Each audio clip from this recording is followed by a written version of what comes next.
Oh, you messed up. You clicked on this video because you got some money sitting in your pocket and you're looking to get into a little bit of a Toyota 4x4 kind of shindig, if you know what I mean. Pablo, what can I get for $10,000? What can I get for $2,000? Fat chance you get this. What if I have 20 grand? What can I get? Oh, 30. This is what I would recommend if you had that amount of money to buy. Also, if you have some extra, I'd like it because this thing's really expensive.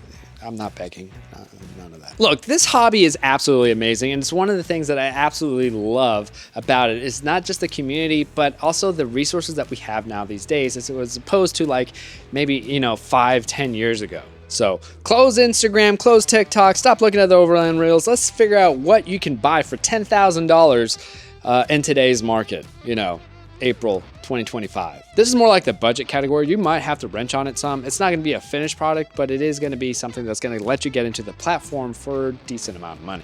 We're going to make this one a little more personable. I have my phone here because I took a lot of notes and I'm going to be going through these as I'm kind of walking them through you. But actually, before I even get started, we got to talk about our sponsor, which is us, TandemOffroad.com. So if you're interested in building or buying some parts or any of that stuff for your Toyota Lexus 4x4, don't forget to check out TandemOffroad.com. Let's get straight to it, okay?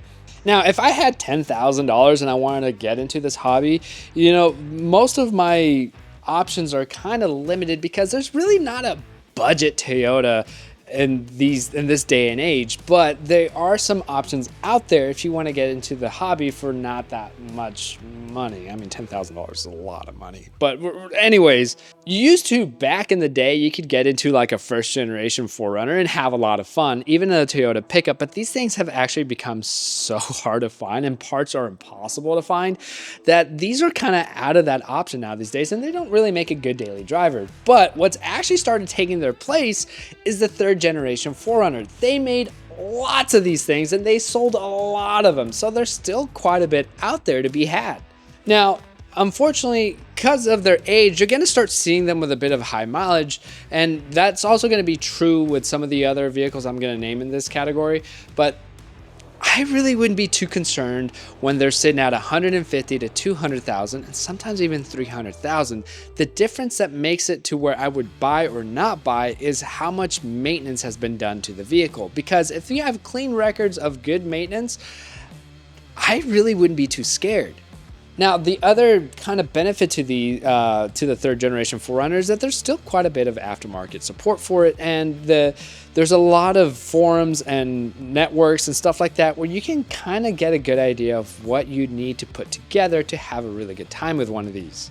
Things to watch out for a third generation 4Runner is essentially the steering gearbox, or not the gearbox. The steering rack has a known issue where the bushings tend to not be strong enough, and the thing that I usually like to recommend to people is obviously the polyurethane bushings for the steering rack, but also make sure that there's no massive oil leaks falling down onto the rack, because that's a thing. And the other thing to watch out for the third generation 4Runner, and if you happen to find a first generation Tacoma, this applies the same.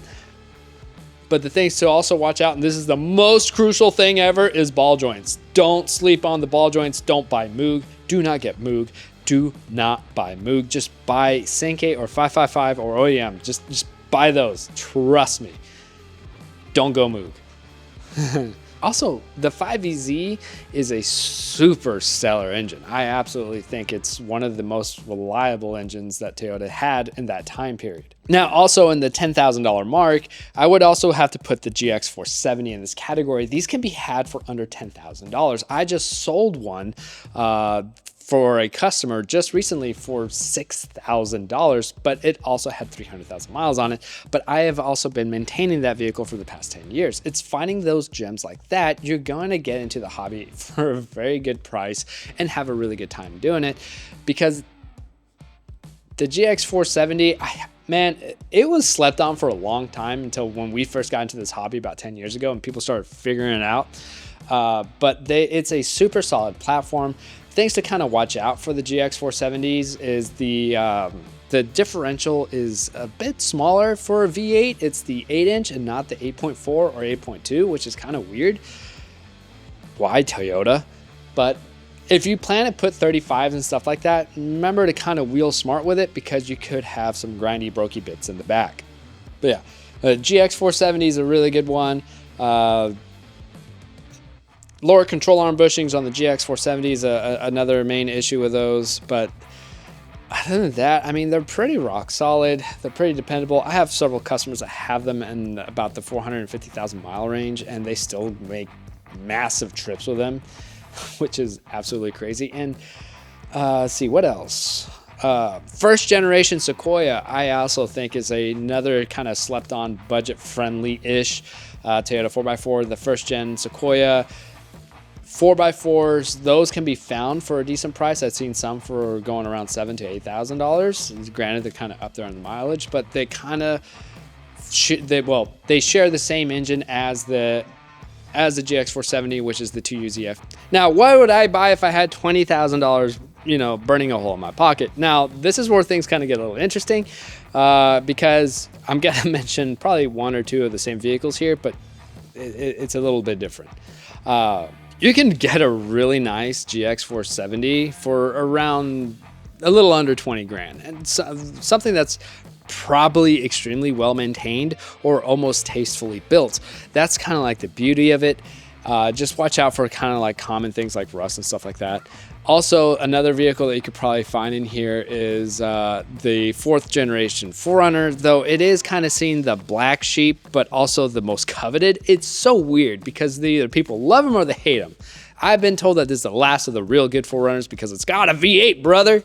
But the beautiful thing about that is that you're dipping into the 120 platform, which is the frame design that they use for like the FJ Cruiser. Oh, that's actually another one that's in this segment, is the FJ Cruiser. You can actually find some of these now for around under 20 grand. And it's a really funny, interesting, utilitarian, quirky looking mother truck. If you don't mind blind spots that the FJ has, or the aerodynamics of a brick, it's still actually a pretty decent buy because they are the shortest wheelbase within this platform, kind of in competition with the third generation 4Runner. But they are excellent off-roaders, whether anybody tells you otherwise. They actually do really good. Other things in this category are also the first generation Tundra, which ironically the first generation Tundra is as big as a second generation Tacoma. So, and you get a V8, so kind of, take that information as you want it. Now, one of these it's kind of controversial because you can find some of these 100 series Land Cruisers within this price range, though I will be very, very, very, very, very, very, very, very, very careful as to which one you buy. Because the thing is that even though you can see that Land Cruiser name tag and you want to buy it's within the budget, you need to get that thing checked out because those things can get very expensive to fix or get up to speed, especially if it's one that's been neglected for over a very long time. Just to recap real quick on the $20,000 range, a really nice GX470, a really nice fourth generation 4Runner with a V8 or V6. Actually, they're both amazing. First gen Tundra, first gen Sequoia, really nice third gen, or a very solid GX470. Some of them will have like lift kits and minor stuff on it, already upgraded wheels, which that can get really expensive. But also make sure that if you are looking to buy one, that it has really good maintenance records and stuff like that. And if you want to kind of figure out one of the biggest mistakes I see customers make when buying a Toyota Lexus 4x4, you can go and look at this video right here, where I talk about the 5 mistakes that people usually make when buying a Toyota or Lexus 4x4. Now, if you're in the $30,000 range, this is the butter range. This is the, I got my 401k kind of range, Your horizons open quite a bit. You can get some of the first production 5th generation 4Runners for around this price range.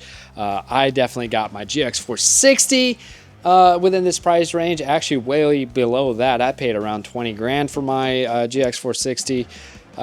Which I think is the better buy, to be honest. There's I'm gonna be a shell for GX460s for just a second. They're majority grandpa and grandma drive to church owned 90% of the time, and they're usually well maintained 90% of the time because those people that do buy those things, they try to take good care of them, and then they trade them in for the dumbest reasons, which only benefits us. But you can't go wrong with 5th generation 4Runner. You might be able to find a really nice 2nd generation Tacoma for this price range. I don't know what it is, and maybe it's my general market here around the DFW Metroplex here in Texas, but 2nd generation Tacoma prices are outrageous right now, and I don't get it. And it's probably because it's the last of the really good Tacomas, in my opinion. Now, if you want to get a little bit spicier and you want to go above $30,000, now the 5th generation 4Runner and the GX460 are nicer, they're newer, they're lower mileage, they are within that price range. They are also more comfortable, and there's a lot less issues with them, especially if you get a GX460 that's 2013 and above, preferably 2014 and above. But the crazy thing is that they also kind of tend to hold their value decently well, and you're never gonna make money with a used vehicle purchase. You're always gonna lose money. But mitigating that is actually kind of nice when you get into this this money bracket of Toyota and Lexus 4x4s.